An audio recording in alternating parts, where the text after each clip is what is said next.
Hey everybody, David Nagel. I am doing a podcast on the idea of how can I be happy if I'm actually making myself unhappy. Come on in and take a listen. I think it'll help this holiday season.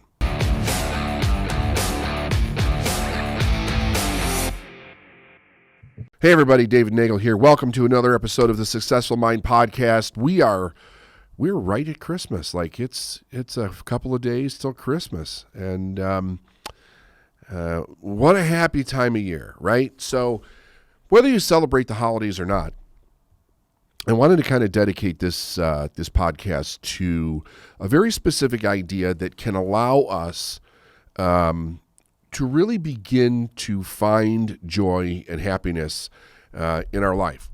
And I wanted to bring a couple of teachings to this because I actually think that if you begin to really think about what's going on inside of yourself, it allows you to have much more of a breakthrough in life, because the natural state, there is this natural state of love and peace and joy that's in us, but very few people, I shouldn't say very few people, many people have a very difficult time actually getting to it.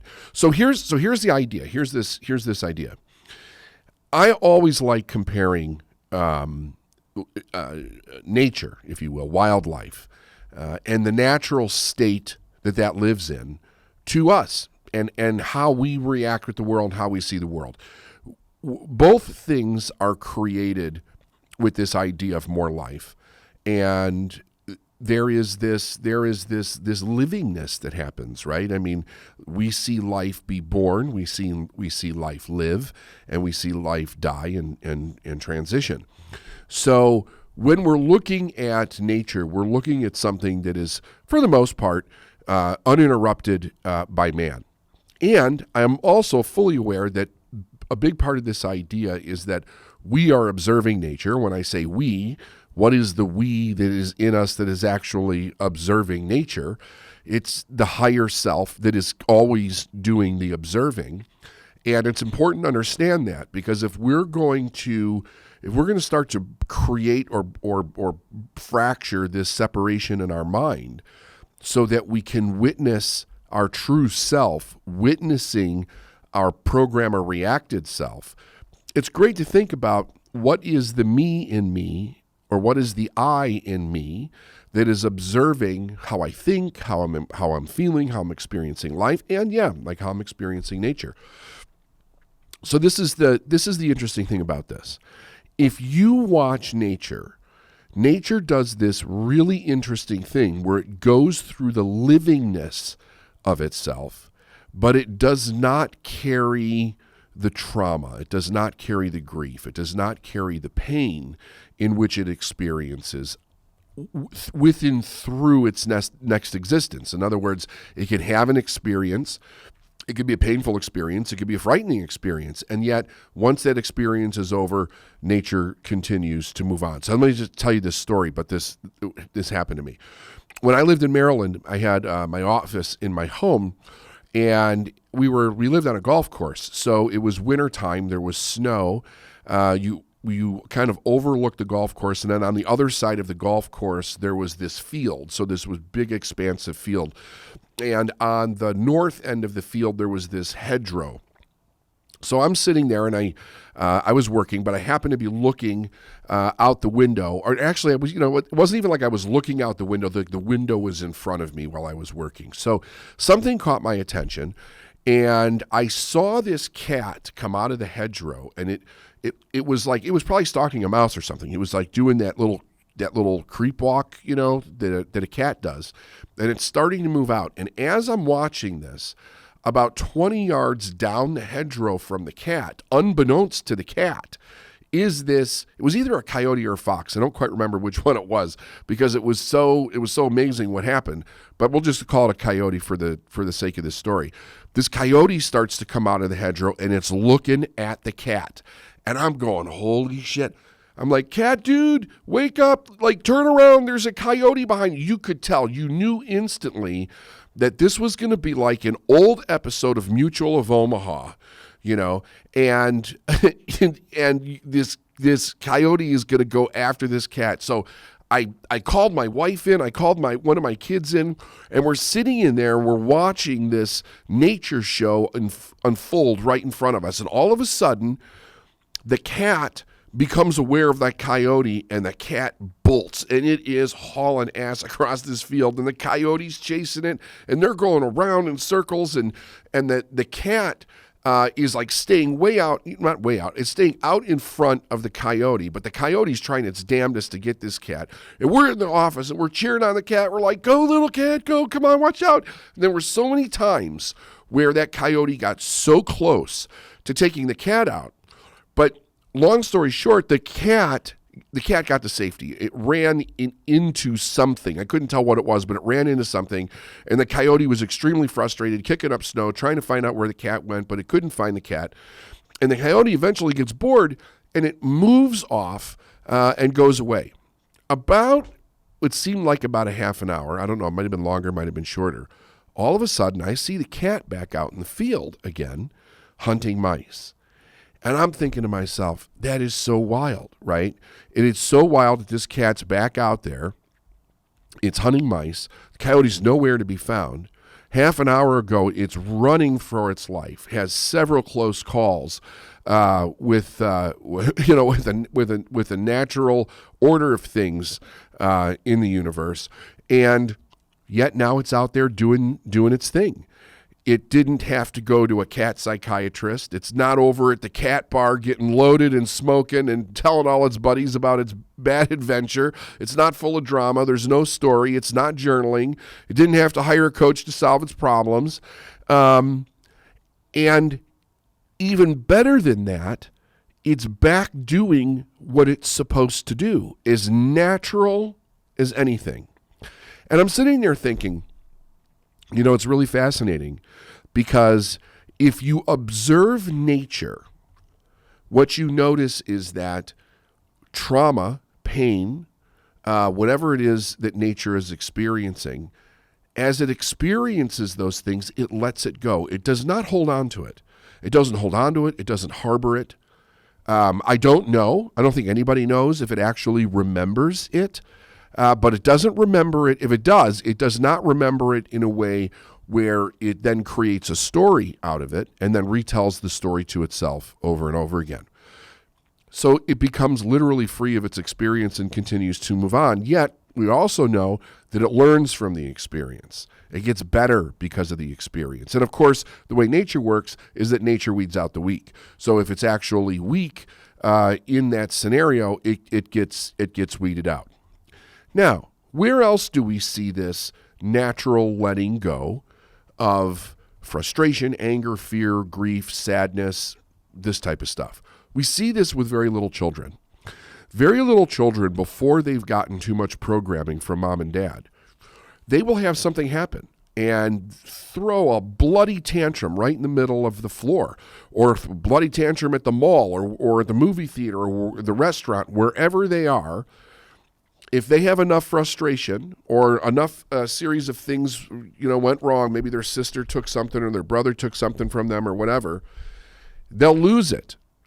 And it will be a dramatic outpouring of this emotion. It doesn't matter who's there. It doesn't matter who's watching. It just goes out of their body. And when it's over, they go back to doing what they were doing. There's no story. There's no harboring the problem. It's a complete release of the energy, and they go back to doing the thing that they were doing before.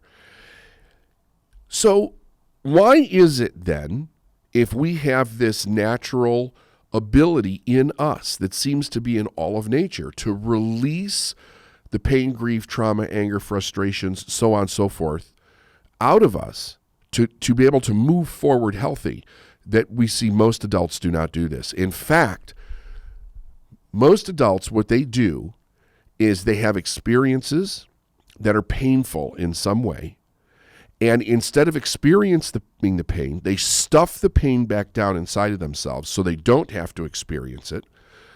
And then with the attempt to move forward with what they were doing, but it creates more problems and exacerbates the original problem that they were having. Here's what's going on. What's interesting is that The human being, the core self, the higher self of us, it wants to let this go. It wants to let those experiences go. It wants to release them. It does not want to remember them and hold on to them and harbor them. But as a child begins to grow up, it begins to learn something very unique that we don't see in nature. And that is, we get the discipline and the correction from our parents that it's not okay to throw that tantrum. It's not okay to express what it is that we're feeling.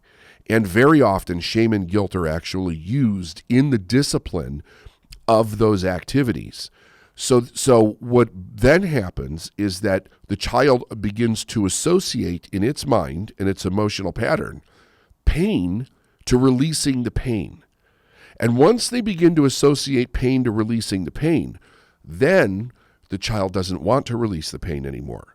So as we start to move through the natural order of things in the human beings world, we go from the kid playing at home, the kid gets frustrated, is able to release it. But then as that we have to prepare that child to go to school, or it starts to become inconvenient when that child throws a tantrum in the middle of the mall. I think we've all seen that from time to time. Not only have I seen it, I've experienced it with my children. It starts to become inconvenient, and in many cases embarrassing for the parent, and they begin to make that child wrong for the natural way that we're designed to release that energy from ourselves. Because it's after the release of that energy that we're calm, we're peaceful, and generally we're happy again.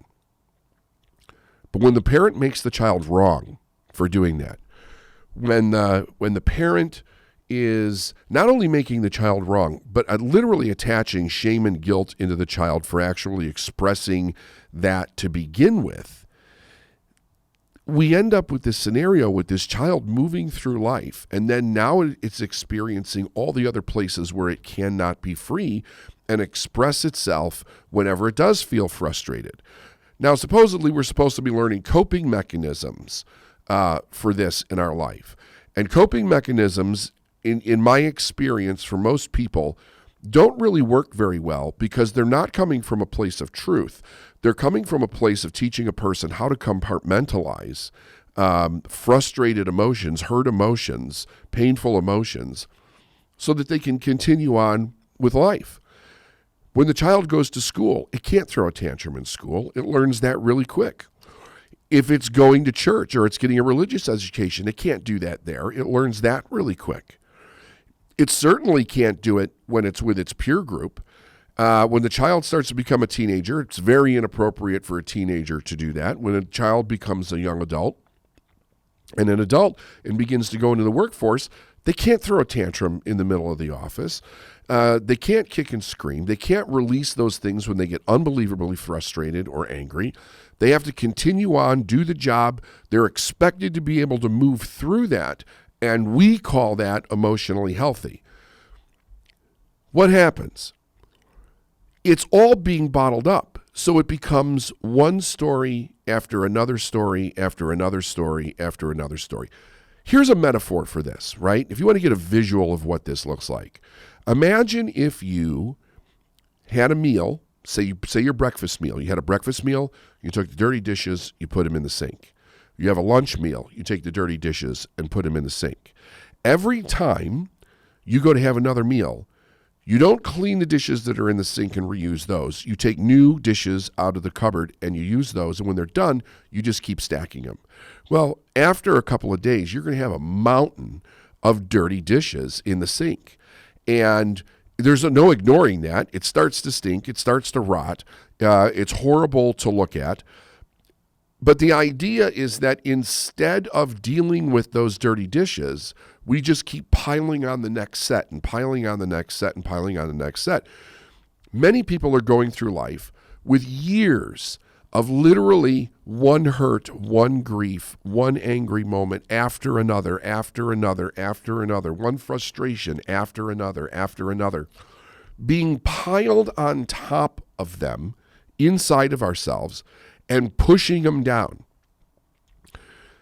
The anger, the frustration that we experience, it very often wants to come up from the inside and express itself out into our life. But we don't want to experience it. We don't want to feel it. Human beings do this crazy thing where they do not want to feel the bad emotions. So they do anything to stop feeling those emotions. They may eat too much, drink too much, drug too much. They'll escape in all different kinds of ways. Will go through, huge industries have been created with the idea of having people live so they don't have to experience negative emotions. We call that escapism. It's not the natural way that it's supposed to be. So we have this issue where instead of allowing ourselves to feel, allowing ourselves to understand what's actually happening in ourselves, we suppress it. We want to keep pushing it down, pushing it down, pushing it down. Then anything that we push down, anything that we keep suppressing inside of ourselves, it starts to come out in other directions. It'll come out at work, or it'll come out with a spouse, or it'll come out, you'll project it onto your children. You see this with road rage. Like, people do this with road rage. Somebody cuts them off. Somebody does something, whether it's on purpose or accident. The person in the car flies off the handle, completely loses it. They're cutting people off. They're chasing cars. They're riding somebody's bumper. They're flipping them off. They're screaming at them through the window. In all the years that I've been driving, I've seen some horrific cases of road rage. Ones that are just truly frightening, just really, truly frightening. And we get to this place where we literally start to become sick inside because of this, because we do not understand how to deal with it. And it's almost like somebody has put a door over a door, because we have this door of, like, it's not appropriate to let it out. But then when shame and guilt are actually attached to these emotions, we can't seem to get them out, because now we're dealing with more pain. Now, here's the thing. The more emotions that we have stuffed down inside of us that are not good, the more shame and guilt we've attached to those emotions, the more painful it becomes to let those emotions out and actually deal with them in any kind of a healthy way at all. So I want to give everybody a couple of tools to use, and I think it's a great idea that you can start practicing them right now, right through the holiday season. It's a wonderful thing, because this happens to be a time of year where very often we find ourselves in situations where we're around people where, they're familiar. We've got family. There's old stories running. Things can get a little tense at times. Sometimes there's a little too much alcohol. We all know. We all know the dreaded family stories that sometimes happen during holidays. And overall, holidays can be a stressor for a lot of people for many different reasons, and especially right now with COVID going on. Some people can't see their family. Some people are stuck with their family. They can't, because they're all in the same house. There's no place to go. People can't get away from each other. It's a really good idea to start to use some of the tools that I'm going to give you today to be able to deal with these things, but more importantly, to be able to really get to know yourself better, so that you can kind of reprogram yourself and reframe yourself to move through life without these kinds of frustrations. Before I learned any of this, I'll never forget when I was back working on a dock driving a forklift in the late 80s, early 90s. I would go to work and get in trouble for something, and I would scream at the boss, like top of my lungs, scream, 4-letter words, never take responsibility for anything, blame everybody else. My response to dealing with the frustration was to fight back, not to express my frustration in my own healthy way, but to project it onto other people as actually them being the problem. And when I first started to learn this idea, I did not realize that the real reason something would make me angry or upset was because of the meaning that I was attaching to it. Was a meaning of anger, or a meaning of hurt, or a meaning of shame, or a meaning of guilt. I was giving things some kind of meaning that represented pain to me. It didn't represent love, peace, freedom, kindness, joy. It didn't represent anything like that. And I remember hearing somewhere along the line, in like one of the first cassette tapes I listened to, or maybe it was a book that I read, some concepts of this idea that human beings give meaning to everything. And I was thinking to myself, how can anything possibly have a different meaning? Like, how can that possibly be? This means this. This means this. This is a pen. I can't give this pen a different fucking meaning. It's a fucking pen, right? And I was indignant about the idea that the meanings that I had given things in life, that they were absolute. It made no sense to me that anything could have a different meaning. What I now know that I didn't know then was that in that moment, there was no separation in my mind between me as my higher self and me as this wounded young man who never learned anything different in their life except how to react to life. So what's important to know about this is that there's some things that you can do where you can actually start to see this. So if you think to yourself, when I'm noticing myself going through something, who's doing the noticing? What part of me is actually noticing the fact that I'm going through something, right?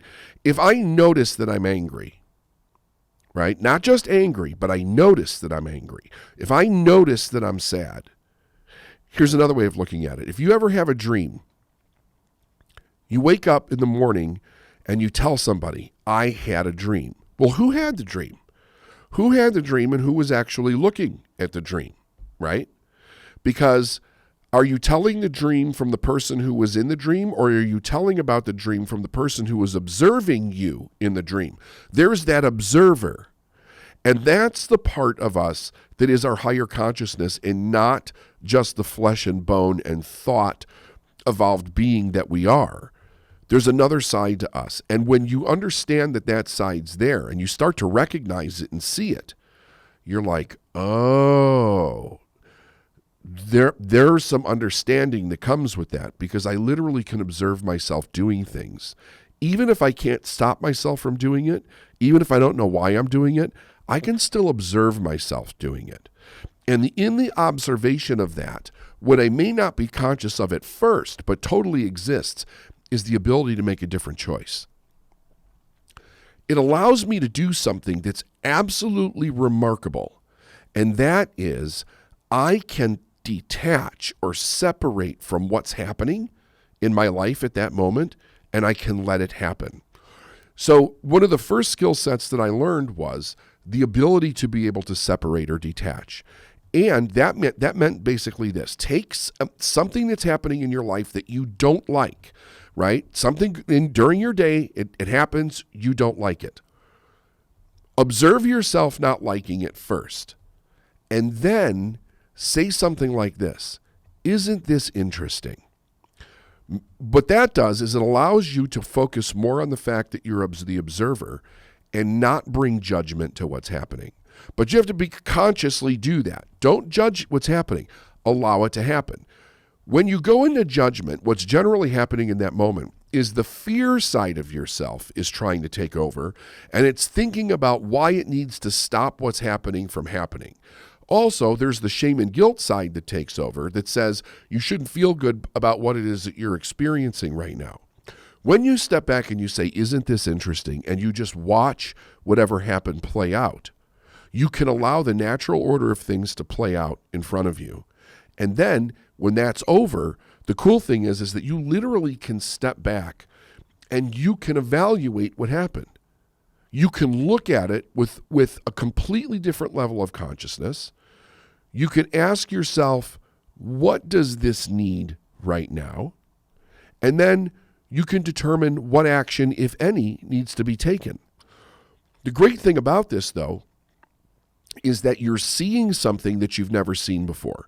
When I get like I'm angry and I'm pissed off and damn it, this is not supposed to happen, and I get in that place, I feel out of control. I'm afraid of something. I may not know what it is. And what I want is I want this to stop. I want, if I'm interacting with another individual and they're pissing me off, I want them to stop, right? Everything in my being wants it to stop because I'm afraid to experience it just as it is. And the reason that I'm afraid to experience it is because I've lost the connection with myself that has the natural ability to do so. Like once you start doing this, you're going to find that this is actually so easy, it'll blow your mind, and it totally changes your experience of life. It brings you so many more options about what you can do, the choices that you make, and it elevates the quality of your life. Imagine if you were in a room with family and friends and they weren't getting along. Maybe it was a Christmas dinner or some holiday celebration. Maybe somebody had too much to drink. Maybe it was one of those things where an uncle hit on a cousin or somebody else's wife, or somebody made a rude comment at dinner and everything's uncomfortable, and you start to see people get tense and afraid and angry, and somebody's snapping at one other person snapping at another. Or you're having an experience where somebody is maybe verbally or emotionally attacking you, berating you, or not treating you well, and you want to defend yourself or you want to get out of there. If you practice stepping back and going, isn't this interesting? You not only become the observer of yourself, you become the observer of what's happening with everybody else. And it allows you to experience it in its fullness, in its entirety. After you do this a few times, there's something really magical about this that happens. What happens is it's almost like the higher side of yourself that knows the truth realizes that the majority of the time that something like this happens, nothing's going to happen. Like there was nothing really to be afraid of. Now, I'm not talking about if somebody's chasing you with a knife or you got a road rage idiot trying to cut you off on the road. I think all of those things, those scenarios might be a little bit different. I'm talking about the things that happen to us every day that make us angry, sad, frustrated, jealous, vindictive, experiencing any kind of a negative emotion where we're really trying to run away from the emotion and not experience it. We're trying to stop it. We're projecting on to other people. And we're in that moment, we're losing our consciousness. We're totally out of the consciousness of going, okay, what is the truth about this? So if I'm in an experience, wham, I'm in this experience, right? Things aren't going right. Maybe I show up to work and something went horribly wrong. I can say, isn't this interesting? And just let it be for the moment. And you might think to yourself, but David, I've got to do something. Don't I have to do something? No, you don't have to do something. If the house is on fire, you may have to get everybody out of the house. But if it's your average thing that goes wrong, if you just stand back, and actually it's even more than just average. Like it can be major things that go wrong. Unless there's a life on the line right at the second, you can step back and you could say, isn't this interesting? And you could experience the fullness of it. Well, here's what you'll observe.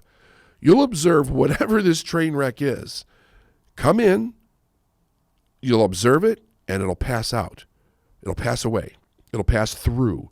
So literally, it moves through. You're having this experience, and whatever this is moves through the experience, and you're observing it move through the experience without judgment. When you do that, you're getting back to your natural self. You're getting back to your higher self. You're like the cat that was chased by the coyote. Once it passed, the cat was fine. It went back about doing what it was doing. It did not attach meaning to the coyote experience other than in the experience it needed to get to safety. But afterwards, he didn't run a story about the coyote. He got back to living. He got back to being at peace. He got back to doing whatever it is that the cat does. And we can get back to doing whatever we're doing, which is hopefully it's peace, love, and joy for the life that we're actually living. But it creates this higher consciousness of ourself, because the more you use this tool, the better at this you get. And what you find out is that the less frustration you experience in life in its entirety. Like I get frustrated from time to time. I'm a human being, but not much. Not much. And actually getting outright angry or like enraged like I did when I was younger, that hardly ever happens. Like I can't remember last time I was enraged about something, Why? Because I can let it pass through. I can look at it and say, isn't this interesting? I don't I really, for the most part, have disconnected attaching meaning to things in my mind. I'm willing for it to be whatever it is. I stay in this idea also of what is the truth about this.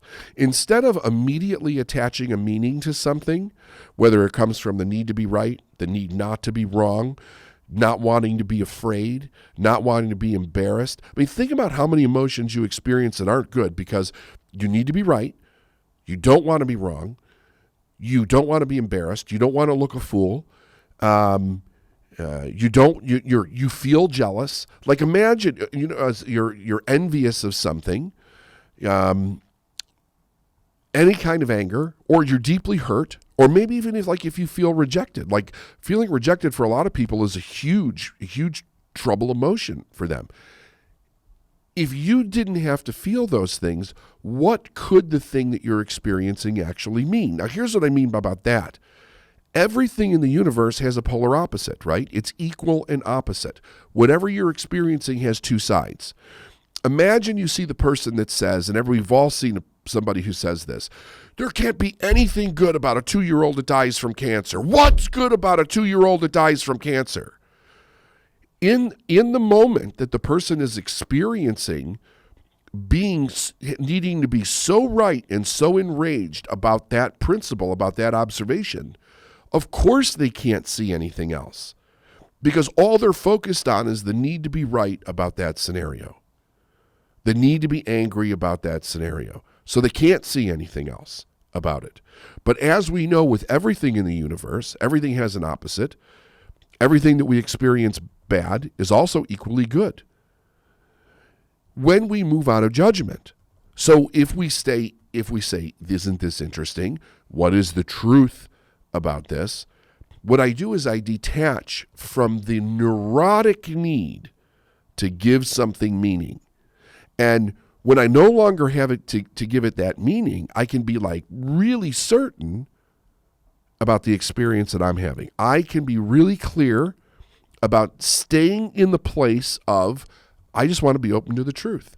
If I can stay open to the truth in this scenario, I can change my experience and I can now experience the good that's in this. And the good that's in this will always move my life forward in a good way. The bad that's in something won't necessarily do that, although it does have the potential. Some people do things better because they experience something bad. But more often than not, what ends up happening is it gives a person another reference for things are bad. And then we stockpile those references like the dirty dishes. And before you know it, the whole world looks like a filthy kitchen, right? So again, here's the process. Here's the tool. Something goes wrong externally or internally. You recognize that it's happening. You say, isn't this interesting? You allow it to pass through without judgment. You just observe. You observe outside of yourself what's happening, and you observe inside of yourself what's happening. Notice how you feel. Notice how you're breathing. Notice if any emotions are coming up or going down. After it passes, you ask yourself, what is the truth about this? And then you allow the truth, the higher answer, to come to your consciousness. Now, it may not come that moment. It might take a day. It might take a week for it to come. But you stay in that question of what is the truth in this. And as you stay in that question, what you're doing is you're allowing yourself to be open to a different answer. The answers are always here, but we generally don't get the answer if A, we're not asking an intelligent question, and B, we're not open to what the answer is. If we're coming from a need to be right about an answer or a need not to be wrong about something else, then our mind gets focused, hyper-focused on only those two possibilities. When I come from what is the truth in this, I open myself to all possibilities. When I open myself to all possibilities, I can make an intelligent decision. I can make an intelligent choice about doing something different. All right? I hope everybody has a fantastic holiday. Use this. Let us know how you're doing with it. I would really love to hear feedback on after you've applied this. How has it helped? Did it help with the family? Did it help with the spouse? Did it help at work? Did it help with your kids? Stay in touch with us and let us know. Happy holidays, everyone. Hey, everybody. Well, we just wrapped up an amazing podcast with some awareness, with some tools about how to actually be happy, how to get in touch with your higher self, how to see things for what they really are, so that we can stay more happy and joyful. If you know somebody that's struggling this holiday season, maybe point them in the direction of this podcast. We'd appreciate it if you would subscribe, if you would say hi, give us a comment, let us know how we're doing, and I hope you all have a fantastic holiday. Much love to you.